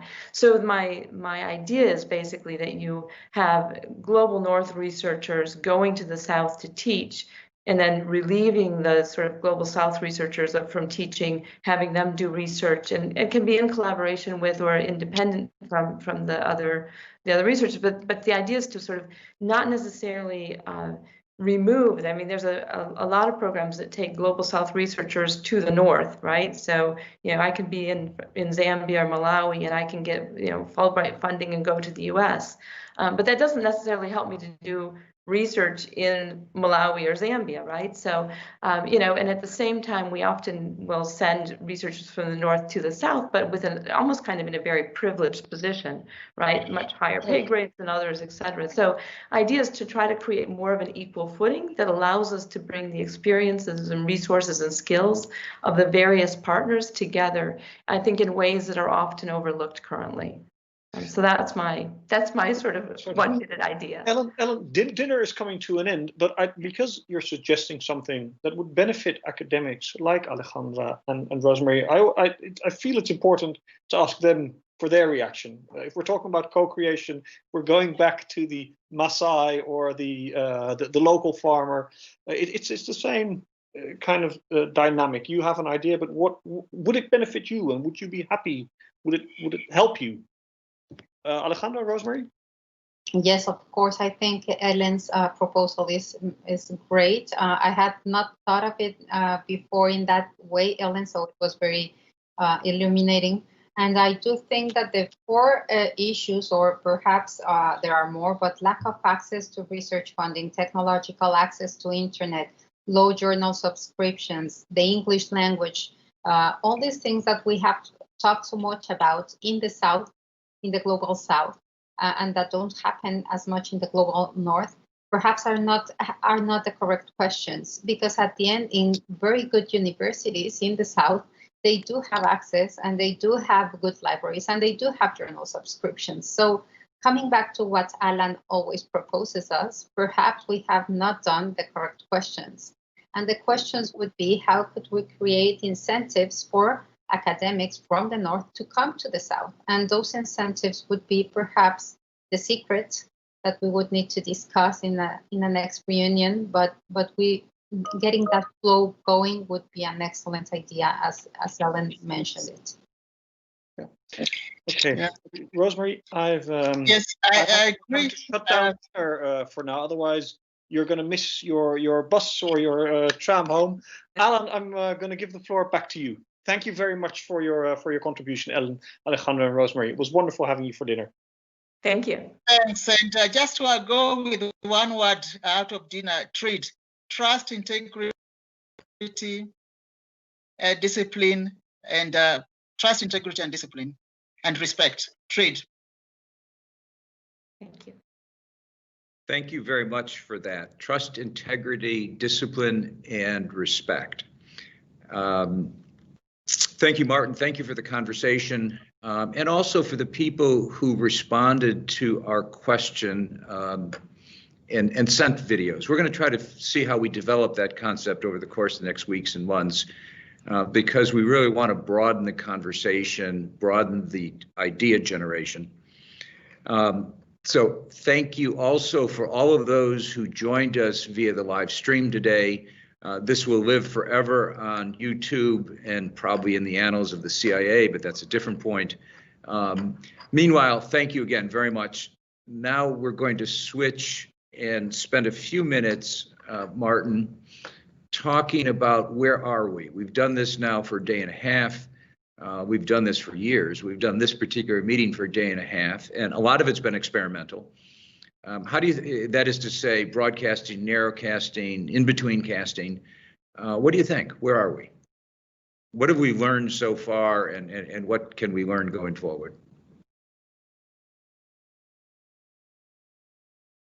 We can learn that you're muted.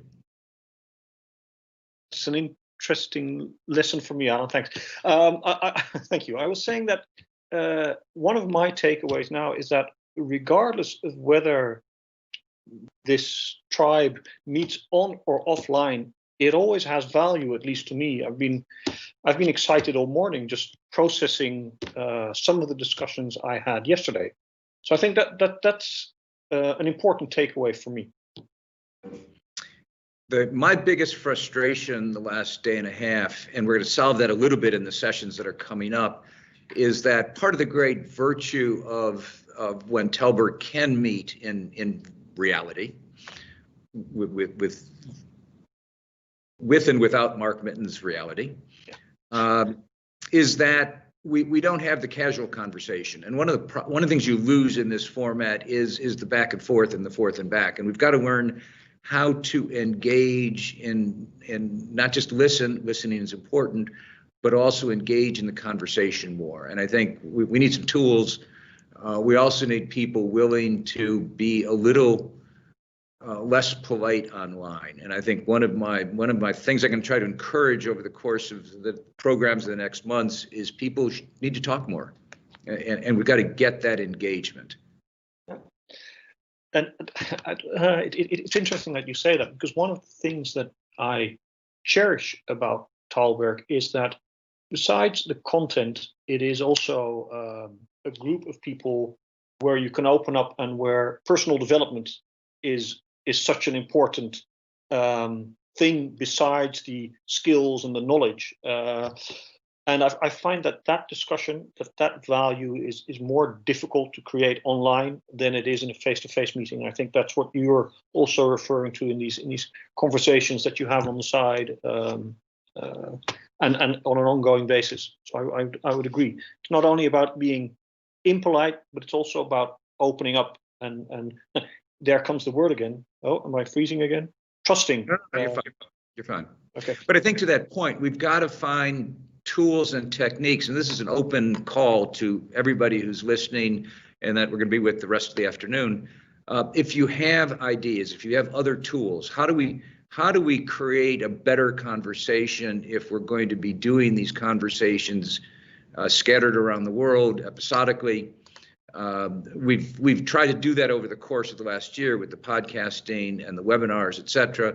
We need to figure out how you workshop ideas better, how you intensify the conversations and focus them. And again, that's partly what we're going to do in a moment with these 3 breakouts.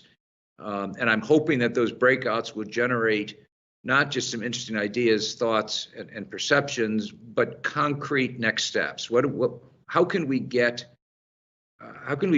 figure out how to work together, not just talk together? I think that I go back to something Alfredo Timmerman said repeatedly during the jury this year as he thought about the absolutely wonderful candidates that were put forward. He had told me at the start, he said, look, these are wonderful. There's a lot of people doing amazing things, thinking amazing thoughts, but I'm looking for people who are actually doing stuff. And I thought that he said it more eloquently, and it sounds much better with his Spanish accent. But I think we've got to shift gears a little bit and focus not just on the thinking, but on the doing as well. And I hope that can be a hallmark of the next months and year. The question is how to do that, how to do that. And the only way to answer that question is for the rest of the community to step up and say, why don't we try this? We need to experiment. It is spaghetti on the wall time.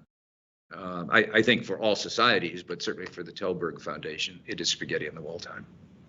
And I think it's even we're obliged to our principles and values where we consciously try to avoid silos, that we do work together. It's something we profess, and let's see that actually work in reality. Well, it's a fair point. And last thought. Someone who has been tuned in for the last day and a half, or last day, yesterday, I got an email last night from someone who said, this is the most global cross-disciplinary meeting I've been part of in recent memory. And I took that as an enormous compliment because, to your point, we are trying to lean against, we're trying to be nomadic. We're trying to overcome borders and barriers, Vishakha's points earlier. We're trying to see how you can accomplish more by opening the damn window and not sort of being cooped in, even when the pandemic has made us less mobile, less able to interact in the ways we used to. And I think we've done a good job of at least starting that process. 2021 is an opportunity to do it even better. Can't agree more.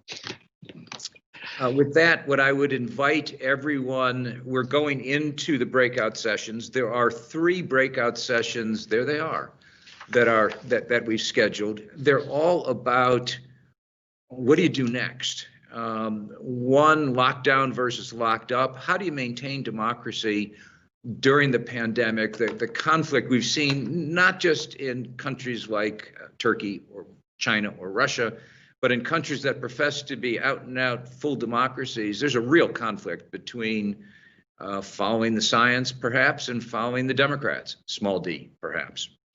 How can democratic governance cope with accelerating climate change? Again, we know the timelines, and Kevin Noon's going to talk about the time gap between, oh my God, it's urgent, we got to do it, and the timeline of democracy is somewhat slower. And innovation, we need to innovate. So pick a group,